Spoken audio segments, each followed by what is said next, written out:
one of the main practices or habits that I've, even in my journey that I've started, was journaling. I think journaling was one of the main things that have really helped me process my emotions and, process my challenges, because I feel like, especially I told you, right, I didn't really have anyone to talk about my issues or my problems. So I didn't think anyone could have helped, to be honest. That's why I really didn't even look out. So when I start journaling, like just starting, I'll talk about how to actually journal and what to write and how to write.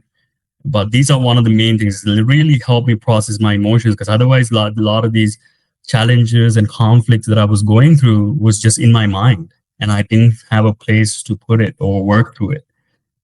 So that's really what journaling helped me, was essentially became like a second brain for me, another brain, something that I can at least, instead of even just trying to give advice, getting advice, it just helped me identify my problems, my emotions, like my challenges. And that was a major thing that actually contributed. I feel like it's such a critical, important step that I didn't even discuss earlier, but it's such an important thing for anyone to do. Even if you don't have a journal right now, make sure that you keep at least a piece of paper or something, and keep that part of your life and start recording things about your life, notes and details. So that's one of the main things I would say. I'll talk about what to write specifically, but make that a practice. It will benefit you in so many different ways than you think.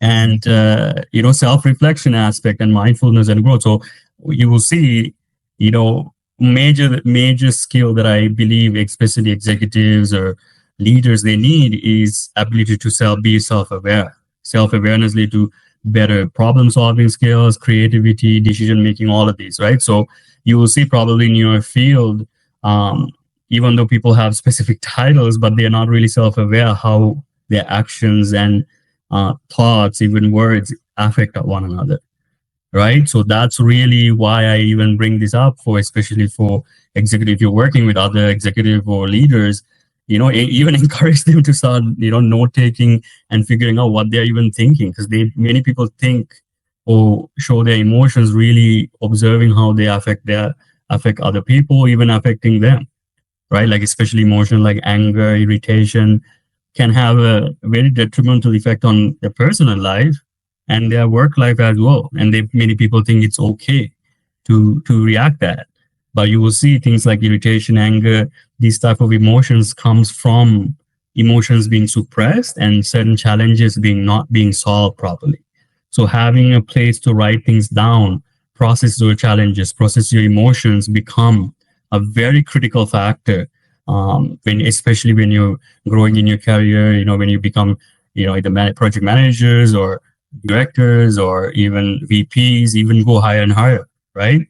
So one of the first people to actually learn about journaling was Richard Branson, which is the owner of Virgin Corporation, right? So he has a journal, and a lot of, you will see even people like Jeff Bezos, even people like Warren Buffett, they're regular writers.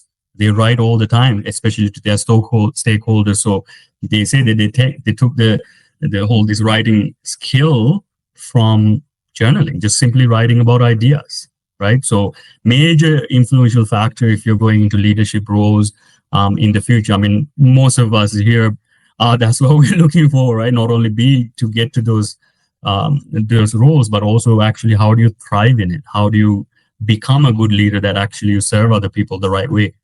So that's why I really like journaling, and it's one of my key practices to this day that I follow. And even my writing skills, the fact that I can write articles are coming from this very valuable habit. So very valuable habit to remember and to do. And so what do you write? Key points, right? So one of the main things, start writing thoughts, and I'll show you exactly what type of thoughts that you may be going that you can write on the next slide. But, some of the things you can write is thoughts, specific beliefs you have, emotions if you have. These are some of the things that you can start from.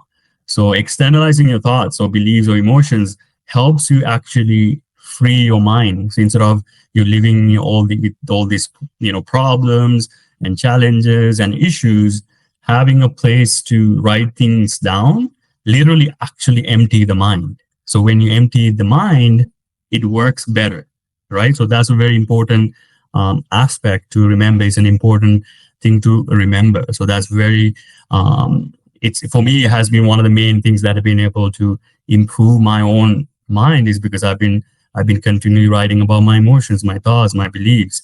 And that's one of the things that will do. It will help you free your mind a little bit more. And also another thing you can write about is essentially what are the problems and challenges you're gonna. So those are the main few things that I started with first: thoughts, beliefs, emotions, and then write about the challenges and problems I had. So those are some of the basic ones. So let me show you on the next slide what type of challenges you can write about.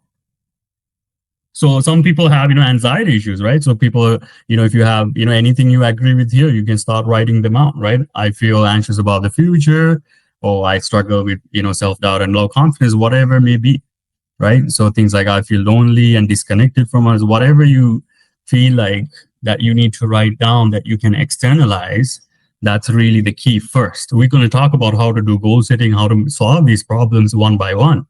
But first, bringing it out from your subconscious mind or bringing out from your mind becomes the important factor. Okay, so that's very important to remember. And if you have financial career struggles, the same thing. Not making enough money. Some people don't even want to admit it, right? I know something when I was going through certain circle, I didn't want to write about it because I feel like writing about it make it worse. It didn't. It actually made me feel better because I at least knew what are the 6 or 7 or 10 problems that I actually have to go through and work on. So having these problems inside my mind, it felt very insurmountable. It felt very catastrophic. But it was just 10 issues I was working through, or 6 issues or so. So having these things written down, you know what? I don't have a purpose. I feel purposeless in my life, or I don't know how to lead my team, or whatever may be. Keep, write them down in your journal, and that's a good place you can start. Right. So if you have any of the things that you see here, that could be a place that you might need to start writing down, and we will talk about how to actually solve these problems as well. So again, if you have issues related to relationships, right? If you might think, oh, I wish I had a stronger support system, right? So that's one of the main things that I created this session and this club is to kind of alleviate some of that challenges that people have. Same with, if you have struggles with relationships or your relationships are not fulfilling, write about it. That's okay. Externalizing is the key. So make sure that, regardless of the aspect it may be, that externalizing the issue that you can see it, and then coming up with solution is the right way. So these are some of the other ones you can take a look, right? So again, related to things like personal growth, I want to be more disciplined, but I'm keep procrastinating. I feel like I'm not making progress in my life, whatever it may be.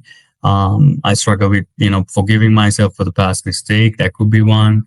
I wish I could be more confident. That could be another one, So, really, go through this list. I'll share this list with you as well. So these are some of the things that you can think about writing. And if you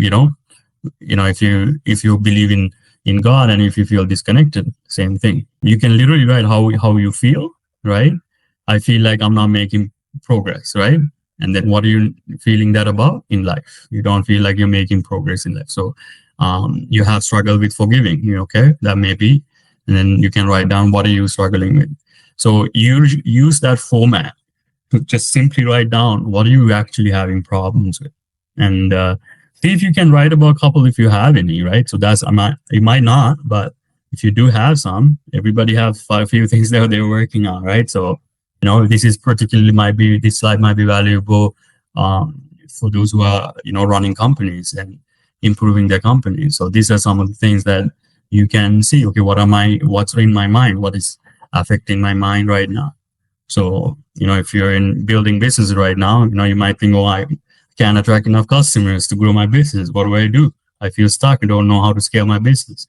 So really figure out what of these quotes do you, I don't even know if it could be quotes, but what are you actually struggling with out of the lists here? the next slides we'll talk about what to do with them once you do write it down. You see, we have, how do you like how to do proper problem solving and goal setting. Right, So right. they are just the kind of I would say the beginning. It is a brain dump in the beginning, yes. Mm. It is a I, brain dump. Everything like, oh man, I have this issue, that issue. So what happened? I see some people just write it down and then just looking at the at the problems only or their emotions that they're like, I don't know what else to do with this now. So yeah, that's I've seen have a problem because they now just keep writing their problems after problem after problem, and they don't really do anything about the problem. yeah, So that's also a problem. But it is in the as first phase, first step, brain dumping is necessary. You know what I mean? And then yeah, reviewing it, yeah, reviewing will kind of naturally happen when we are talking about this, specifically problem solving. Let's keep going. Yeah. So that's really the first step, right? Just kind of like storing what are the problems. Because if you try to do the problem solving and trying to identify the problem, that's a true conflicting of a problem itself. It's just easier to do one step at a time, just like write down the problem. Now, what you will probably end up doing, you probably have to revisit it when you actually have to solve the problem you have, right? So, one of the things that one of my courses specifically with cognitive behavior therapy, many of us as children are not given a proper systematic way to solve problems in life. Some people are given, if the parents did it properly, then they know. But many of us, I know my parents probably didn't know, but sometimes they didn't even know how to effectively solve the problem. They might knew the problem, how to solve the problem, what they knew at the time, but beyond that, there's no specific problem solving mechanism that is offered or given by even school. So like I feel like at least in my school, no one like literally told this is how you write down a problem. This is how you create like a step-by-step plan. You know what I mean? How to brainstorm. None of these things I feel like I learned in school. And if this becomes a lot more easy if you're going into engineering or software, because we're probably doing this all the time. You have a problem and you come up with basically brainstorm all the solutions you have, and then you organize that solution into a step-by-step system to check it out until it removes it. Right. So unless in your engineering or, some sort of a scientific field, then the problem solving mechanism, systematic problem solving might be very natural to you because it's like, oh, how else would you do it? But funny thing is that when I was studying in, high school or even university, when I studied like psychology, this was not actually offered, right? So systematic way of solving problems. Again, when you have a proper system where you improves your decision making, improves your creativity, it definitely going to help you reduce your stress, improves your confidence, and obviously it's going to make you more consistent on how well you do in your career and how well you do in your life. So that's some of the benefits of this. You know what I mean? So that's important to really understand. Perfect. So we talk about writing the problem down. We kind of did that in the beginning. That's why I wanted to show how to write it. So that's what you did, right? Now what you can do is come up with some of the solutions. So say that I'll show you an example. So I wish I could start my dream career, but I don't know how. So that could be one of the things that we saw as a problem or something you wrote down. So now what you do is that brainstorm some solution for it. Identify your roles, identify your responsibilities. Some of the things that going on Google, going on ChatGPT, whatever it may be, right? See if you can come up with solutions. You can literally say in ChatGPT, I wish I could start my dream career, but I don't know how. Can you provide me some solutions? Literally put it out, right? And then see what are the options it shows you and pick the options that you resonate with or pick the solutions that you resonate with. Right. So in order to find your dream career, you need to figure out what your ideal role is. Right. So things like that could be one of the solutions you need to first figure out how to do. So every problem you will see, there's a series of solutions that you can try out. They could be literally steps that you can do. Right. So that's one of the main things that you can now systematically arrange them into step-by-step processes or step-by-step steps, right, that you can arrange and you start working on. So that's one of the main things that the second phase of this is really identifying some of the solutions. Because if you don't do this step, what happens is your mind just keep getting carried away with one problem after the other. Where I see some of us, when initially I didn't know how to do this, I would just keep writing my problems only, thinking that would solve it. It didn't. I actually had to sit down and think about how would I actually solve this, right? Who does anyone even know how to solve this thing? So if anybody somewhere have solved it, that means I can solve it for sure. So I started looking for it. So when I was in university, I remember in my second year, I had a really hard time. I really wanted to get good grades, but I really didn't know how. So and it really frustrated me because I'm studying. Why am I still getting like 70s? What's going on? So I really wish I could get better grades, and I couldn't. I wrote, I literally wrote it down, and then I literally start down. Okay, what are the things I can try? So I went online, and then I actually found these group of individuals, right, group of guys who were getting like 3.9 GPA. And then I asked them like, what do you do? And then I wrote down everything, all the things that they did for it, right? And some of them like, oh, you need to really study your details of your slides. That's one of the main things that is important. So that's one of the things. And then one of them said you need to start studying, start doing your assignments at least like 14 days before, because then you have enough time. You're not going to get stressed out. I was like, okay, that's another one. And then I looked at another one, and they say you need to have a specific system to study your textbook. And the way he said is like basically survey, read, take notes. So these things I wasn't really doing, right? But I started to do them because I started to look for actual solutions for my problem. Then by like looking for these solutions, I started to again write them down on my literally book, right? The journal I had, these solutions. And actually the why you see in Amazon, I got 3 books going on. They are literally advice from there. Like there's how to land a job, how to pass exams, right? How to do interview. So these are part of the journaling that I did, that I wrote these books. So that's literally how I came up with it, right? That's how I found the solution. Now I'm writing about, how to start a great business, how to launch it, how to scale it, right? How to, resolve your anxiety or stress, how to become a good leader. Some of the problems that I'm working and solving right now. And that's why even, you will see when my books come out, it says start journaling, right? Because that's a huge solution for the problem I was going through. So that's really what it is about. It kind of opens up, for you to create and even experiment with, would this be effective? Right? For even for this example, I wish I could start my dream career for identify your role. So about 6 years ago, I left the corporate, 7 years ago, I think now, I left the corporate world. Like, man, I don't want to do this, the stuff I was doing in tech. Where do I do now? And then I sat down and I literally wrote down, man, I would love to become a psychotherapist. I would love to go to coaching. I would love to go to, start writing books. Right. So then my role became a writer, author, counselor. I didn't know. I just sat there and did that. And that's how I now do what I do now. And the same with like responsibilities. What do I like to do? I like to help people with people's emotional issues, or I like to help people become better leaders, how people start their businesses and services. I love that. So I was like, oh man, I didn't know I love that. So it's kind of, once you started to work and see these solutions and started to think about them on paper, it will become more and more easier for you to do. But one of the main things I saw before I started journaling though, is that I would have a problem. I was like, oh, I should do that. And then I forget to do it. And then I would get another solution in another book.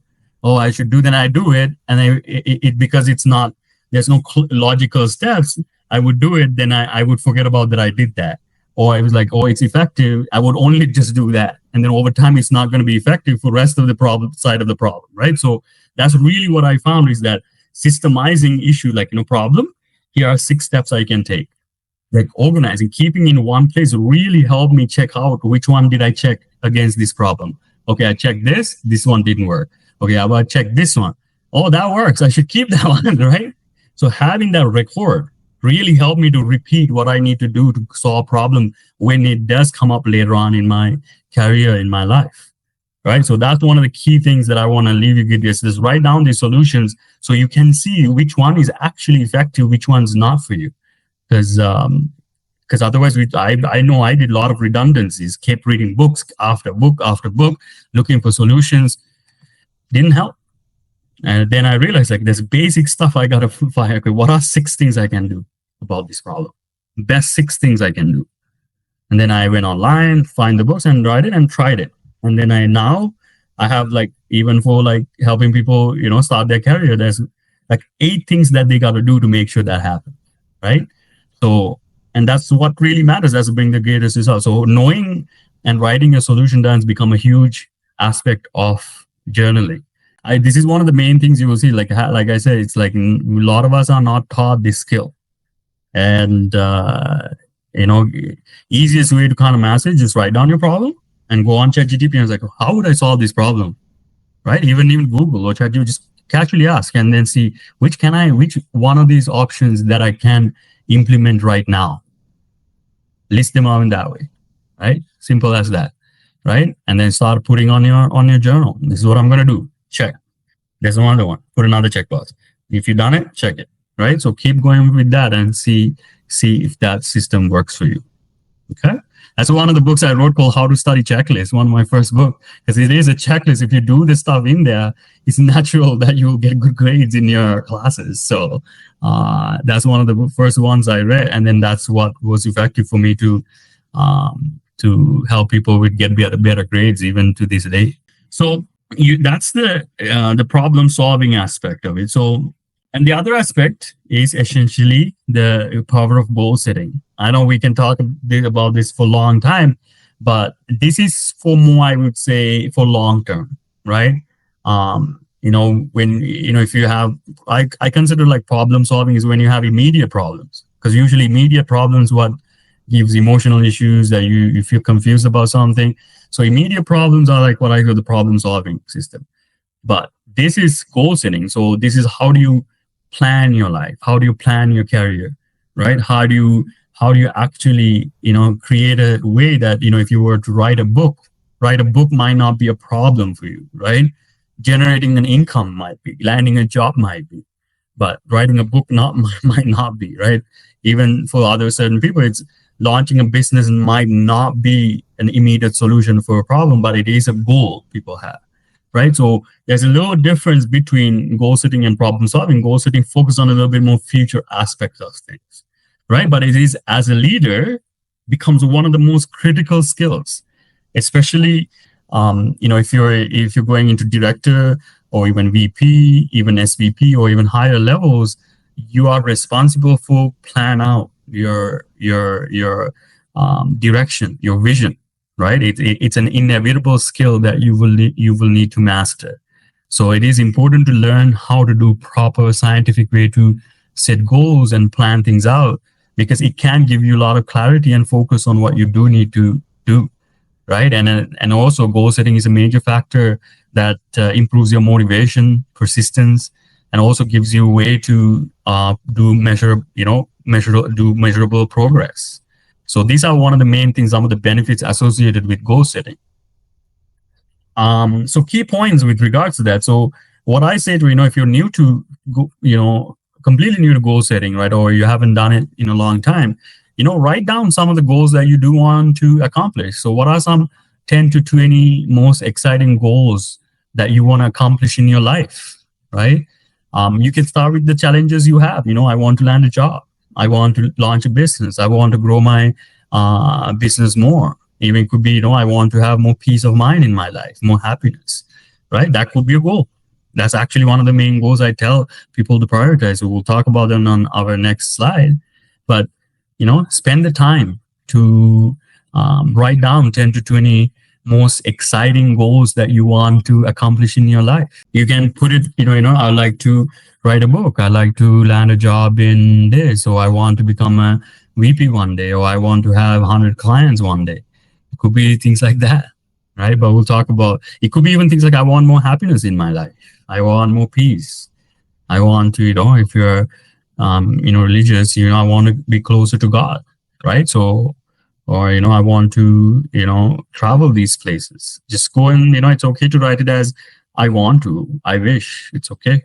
It's what you resonate with. That some people say, you need to write these things in present tense and things like that. Not right now. We don't need to do it like that. You just have to say, what's exciting me? Like, I like to play more basketball, to be honest. That's really one of my goals, right? Play basketball 2 to 3 times a week. That's one of my goals. I want to do that rest of my life.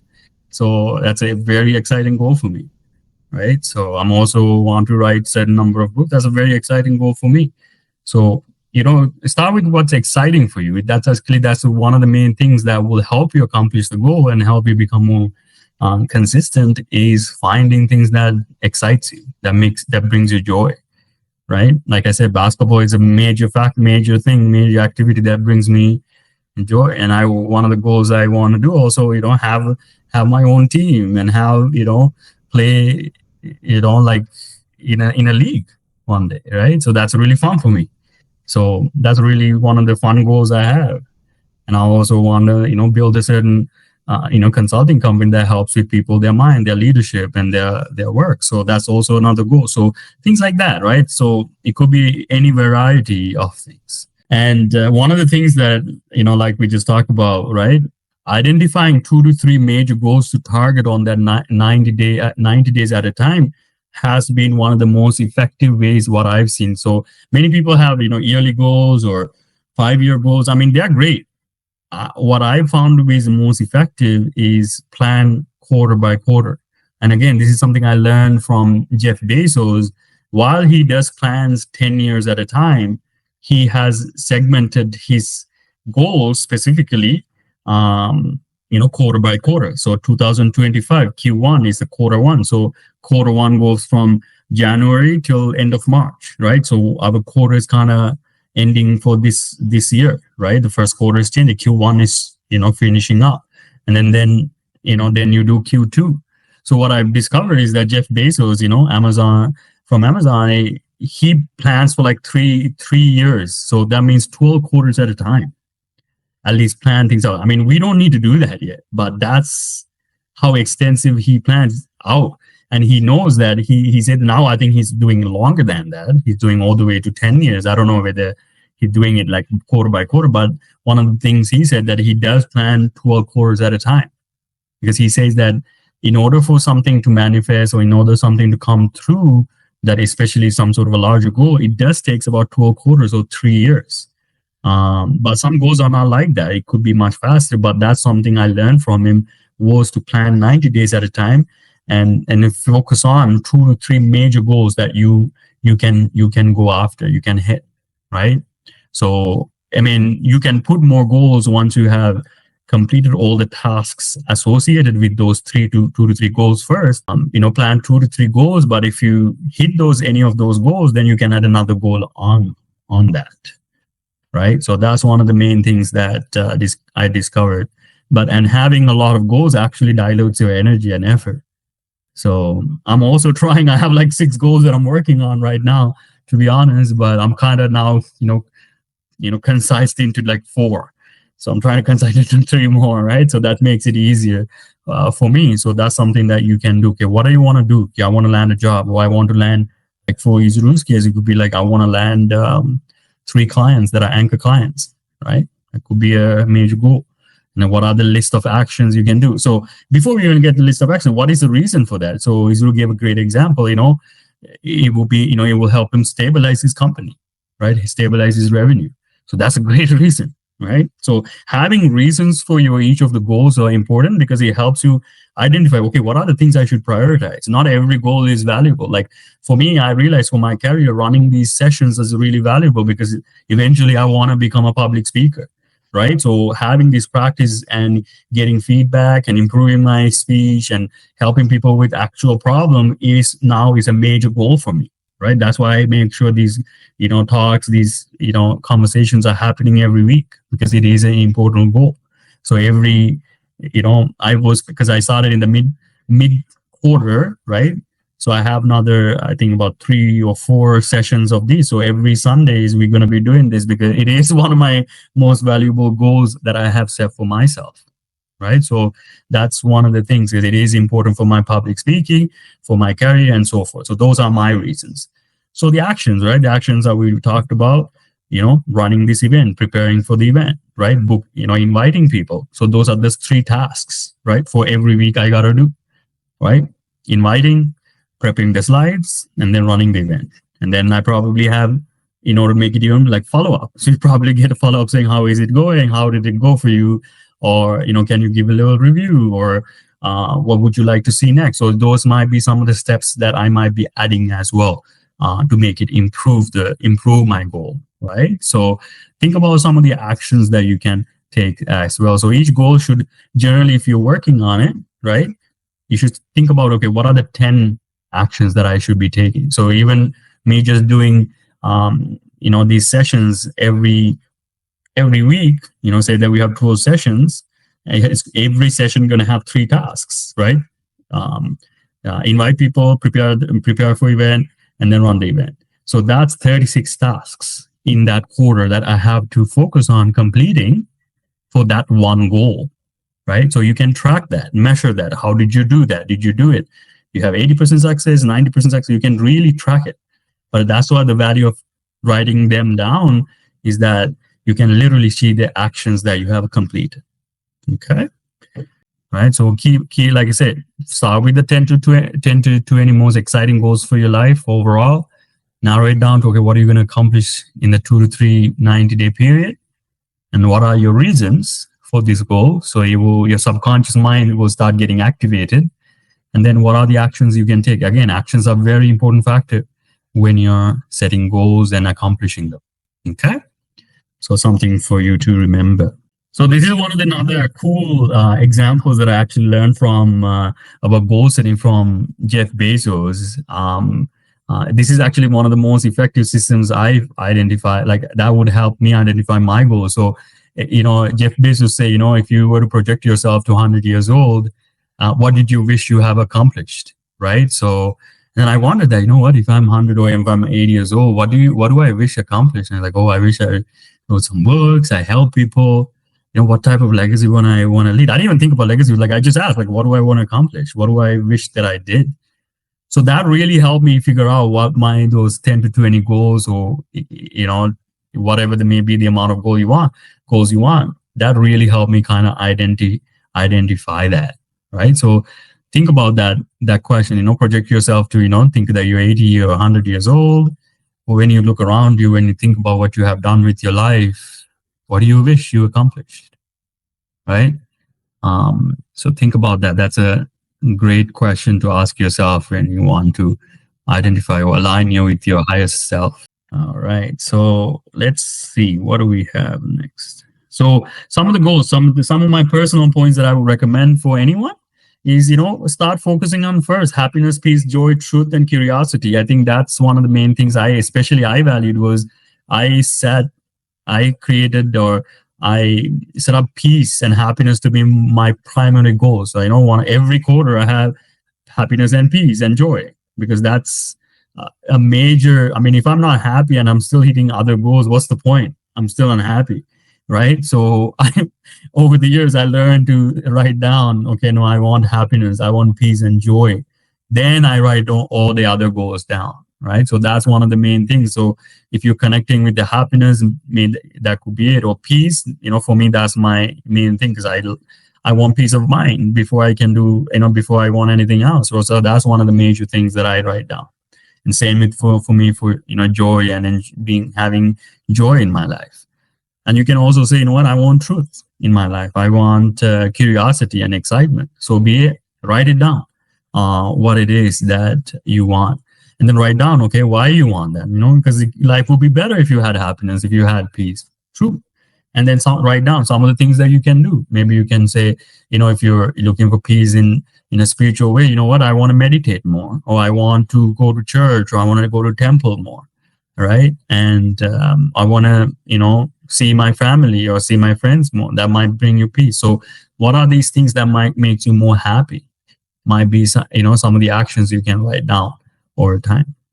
And you can also think about what you don't want. You can set a goal. So what do you not want from your life? So something that I struggled personally was anger before, and anxiety, and even criticism. So I made the goal to let go of these things, especially anger, anxiety, and criticism, because I knew, again, nobody told me these things were affecting my career and giving me burnout and anxiety, more anxiety and stress.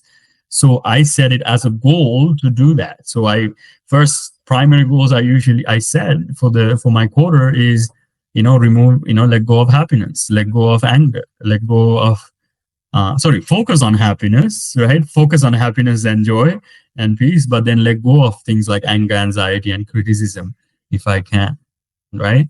So that's something you might say, okay, that's two goals already.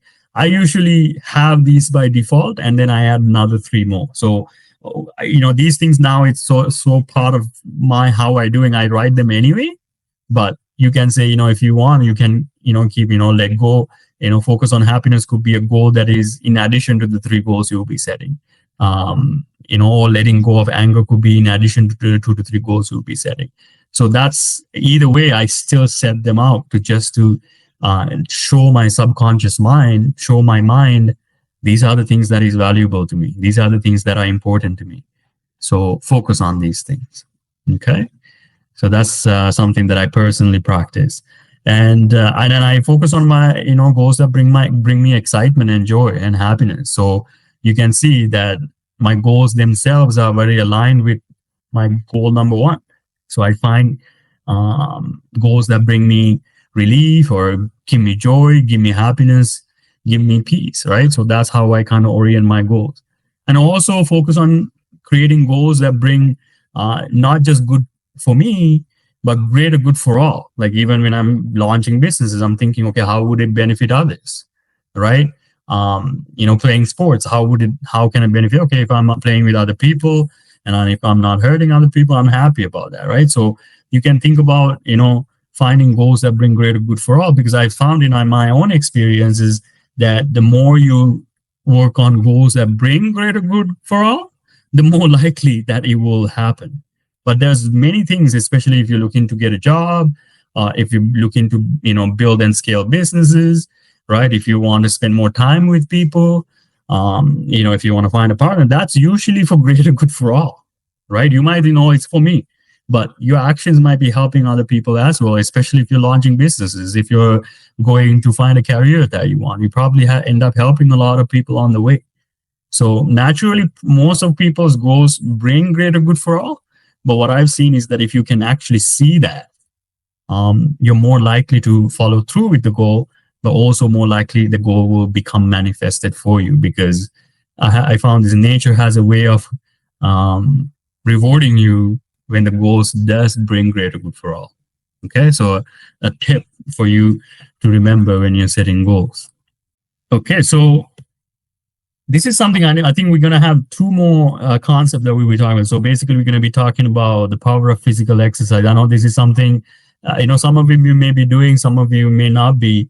But the reason I want to talk about is that in my research, even though I'm doing things more related to counseling and psychotherapy and coaching, the power of physical exercise has a huge factor on your mental health, in your life, right? So this is why I wanted to bring that. So, for me, it has, improved my physical health. It had given me better mental control, improved my energy, right? Improved my sleep.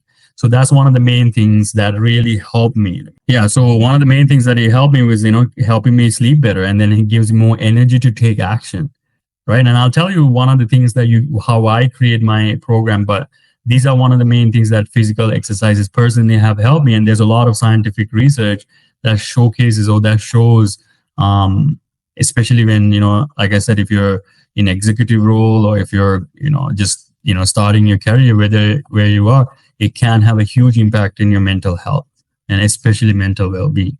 So it's like, I tell people now, I wrote it here. Think of it like not trying to like build muscles or, try to see how much you can accomplish in terms of weights or how long you can do something. Think of it as more like treatment for your own happiness and for your growth. So it's like how you would take, vitamins, right? Instead of like trying to overly push yourself too hard to exercise or trying to go to extend of period of time, think of exercises as a treatment for your mental health, treatment for your physical health, right? Just as you would take, vitamins, right? Or brush teeth, even for that matter, as a, make sure that it's improving your teeth, right? So it's same way you can look at physical exercise as a way to improve your health overall, and improve your mental being overall. Okay. Again, it improves huge improvements I've noticed for myself. with happiness and productivity as well. So it's a major contributor to productivity, keeping your well-being, top, at a high level, and also make keeping you happy. And you will also notice that when you started to work, then exercise a little bit, taking actions become a lot more easier. You will not feel as lethargic. You won't feel as resistance with when you're going after your goals, or when you're taking actions related to your problems, or actions related to your goal setting, right? You will find less resistance when you're doing these things. So that's very important to understand, that you'll be able to take actions easier. And like I said before, look at it as treatment for happiness and growth, rather than trying to hit certain numbers. Like, I see like people go like, oh, I want to bench press this amount, I want to deadlift this amount. This is really not for that. This is for more development, more physical health development, mental health development, right? And it's a huge high performance factor when you are actually working, also that contribute working out or exercising. So I found, compared to, even I used to do bodybuilding before, lift weights and all these things, but I realized that certain specific type of exercise actually more effective for well-being and happiness. Then again, I'm not really arguing against lifting weights or anything like that. That is something that what I do recommend for certain individuals. But in the beginning, if you're just starting out to exercise, and if you haven't been working out, try to do a little bit of aerobic or cardio-based exercise for 50 to 10 minutes. That could be just simple as walking, right? Go on a treadmill or go outside and walk for 15 to 20 minutes, and it has a huge impact on your brain development. Just doing that. If just check out, or even go to ChatGPT, just ask like, what are the effects of walking for 15 to 20 minutes a day? What type of changes would that cause to my brain and to my body if I were to do that for about 90 days? So you can even say that as a goal. I want to be more healthier, right? And then write down you're going to complete maybe 60 exercise sessions, right? You can keep track of that. So that's one of the things you can do. And another trick or another key secret that I found is that I started to, instead of trying to just do what's most effective, I started to focus on what's most enjoyable exercises. So I started to create a list of most enjoyable exercises, and then I just simply started to do them. And I realized doing most enjoyable exercises keep me more consistent with my habits than if I were to just go find what's most effective and try to do that. The most effective ones I still do later on, but when I'm getting started, in order to build that consistency, what I found the most effective way to do that is to do most enjoyable exercises. So that's a very important thing for you to remember, is to kind of focus on listening and acting on the most enjoyable exercises for you. So how would that look like? So again, this is couple of my favorite examples. So I didn't always like walking, to be honest, but now I do. So I walk, one of my favorite things to do is, walk for 15 to 30 minutes. So that's one of the major things. And also I love spending time on the sauna. And then what I do now, when I was getting there, I just go spend 45 minutes to 1 hour, even sometimes a little bit longer, because I loved it so much. Now I'm starting to do other stuff like playing basketball and things like that. So these are some of the things that I initially started with. All right. So, finding what is the most excited ones, and then started to bring other things. And again, now I'm starting to play a little bit of basketball again. So again, exercise that I really love. I'm doing a little bit of sun salutation, Surya Namaskar, some people might call it, but that's something I do enjoy. And there's other things that I'm slowly adding as well. So you can start building this list of favorite workouts, and then start taking action. Start with the most easiest for you, right? If 15 minutes is too much for you, go lower, right? But key thing is start with the most enjoyable thing first, and then keep building up, keep doing this enjoyable thing. And then you will start like, what? I want to do this now. I want to do that now. So this is what I found is the most effective ways to build any skill, any habit, especially positive habits, is start with most enjoyable and the easiest for you, and then keep doing it. And then you will start naturally attracting these behaviors with your mind. This basically with this formula, right, that I found, I call it the high excitement formula. I didn't come up with it. It's actually one of the things that I've been learning about a lot. It is actually what I, kind of guiding my behavior, guiding my goals, guiding what I do now and it is a major thing that actually kind of putting my life in a positive direction. It's essentially these three steps, right? So I realize is when I learn about this formula, the more I realize how effectively can create a life or reality that corresponds with your highest vibration or highest excitement or highest way of living. So again, the formula goes like, act on your highest excitement out of the options you have available. Like, for example, we talk about working out, right? What is the one that gives you the most joy, the most excitement? Start with that. Same with work. What is the work that excites you the most? You might be, you may not be excited about all the things you're doing, but if you have a list and you have a little bit of freedom, start with the most exciting options you have available, and then take it as far as you can. Right? Even these calls or even these sessions that I write, it's out of my highest excitement. And the topics I'm talking about, what I talked about specifically today, is the most exciting topics for me. So, and then I took it as far as I can. So these are kind of the 4 steps that I kind of live by now. And I think it can help many people. And then I teach people this to all the time. And because it has been super effective for me. This is one of the main ways that I, in university, how I was able to get into high distinction, or even though I graduated in psychology, I ended up going to tech and growing in my career quickly, was because I didn't know at that time consciously I was doing this, but I did just go after what excited me. Even when I did certain certifications, even when I applied for certain roles, I use the excitement or joy factor to do that. So same thing when I'm doing in my career now, I'm actively seeking out what brings me joy in my career and then focusing on those things. I'm not trying to do everything anymore because I know how effective joy is. Has become my guidance system. It has become my GPS essentially to how to direct my life. So many people ask, well, what is my purpose? How do I make good decisions? Listen to your own self. Listen to your own joy. Listen to your own excitement. That is itself is the guiding system guiding you. And I cannot tell you that I always used it. I've used it sometimes in my past. Sometimes I completely forgot about it and did what I had to do because of money or because of culture, because of our programming.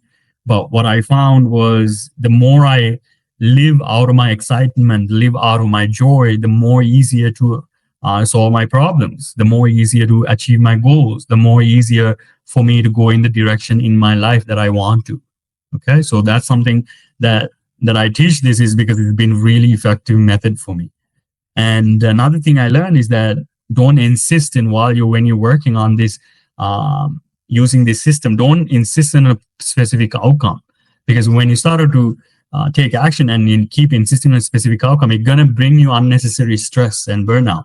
Your job is to continue to go from one activity to another activity as long as it's exciting, and take it as far as you can. And you might say, you know what, I cannot always work on exciting things. I have to do what my boss say, right? I have to do what my team asking. I completely get it. Like, you do the work that is necessary, but you might have from like either 5 to 9 or 5 to 6, 6 to 9, that is your time, right? So use that to do something exciting for you. And if you're in school or if you're in university, start your stuff earlier. But when you're reading your textbook or when you're working on your assignments, start with the ones that is most exciting for you first, right? Again, same when I wrote my books, I published within like 3 years, I published like 4 books. Literally use this mechanism. It was so easy because of that, because I literally said, okay, these are the topics.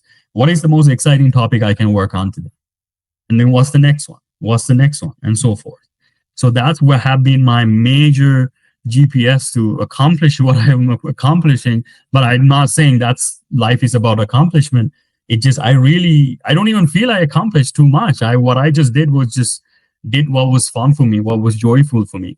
So when I wrote the books, I just wrote my chapters essentially based on which chapter is the most exciting for me, which topics is most exciting for me. I just began from that, and I continue to move forward from that being my guidance. Okay. Very valuable one I learned. I wish I learned this stuff earlier, but I'm glad that at least I'm learning now. Like these are one of the main reasons that I'm working as a executive coach for people or leadership coach or whatever the name may be, is because there's certain things in my career that I wish I knew. Somebody that told me, or learned about, or I took it seriously. So some of these things I heard, but I didn't take it as seriously as I needed to. But only now, when I'm 37, I realize, okay, after looking into everything I see, these specific ones are really important, and I wish I applied them earlier. And this is a major one that I wish I applied earlier, but at least I have it now, and at least I can tell people early in their career, in your executives, or when you're in your leadership role, kind of use this mechanism to make decisions in your career. It will actually help you out a lot. And this is one of the major things even Jeff Bezos did, was that he left his job in investment banking to start just a bookstore, online bookstore. And he said it was his highest passion and highest excitement. And he just kept applying that highest passion for him. And then look where he's at, right? So there are many examples of people using this mechanism to accomplish what they have to accomplish in life. And you realize is that when you're going through that, you have no competition.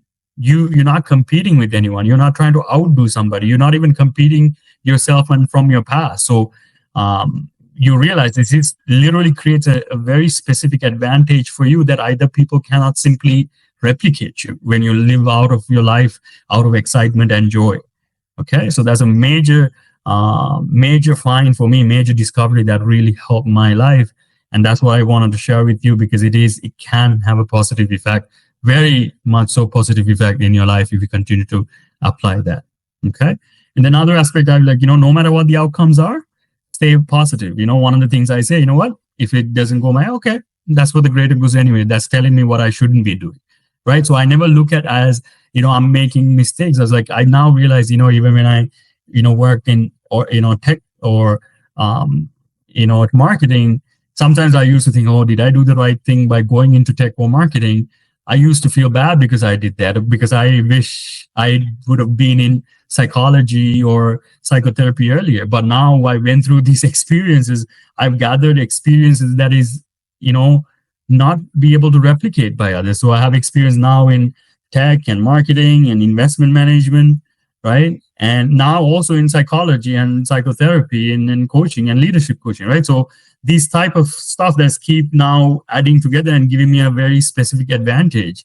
And it, I kind of feel, now the fact that I did those things are more valuable to me now, right? So I don't really feel negative about it. And I decided to look it in a positive way by recognizing, what, that might be greater good that I did that. And that's exactly what I'm finding out now. So even if you're in struggle right now, just, start saying, this might be my for greater good. I might not know. But it's only when I started to see it that way and experience it that way, when I did started to look at things in a more of a positive glass. You know what I mean? So things, we talk about, looking, how your beliefs have a huge influence in your career, in your life, and how you make decisions. So that's one of the major things that I want to leave with you. Again, this is not something I came up with. It's something I learned from a person called Daryl Anka. So he talks about, he uses his personality called Bashar to explain this stuff. But I don't know if you know about him. But again, this is something I learned from them.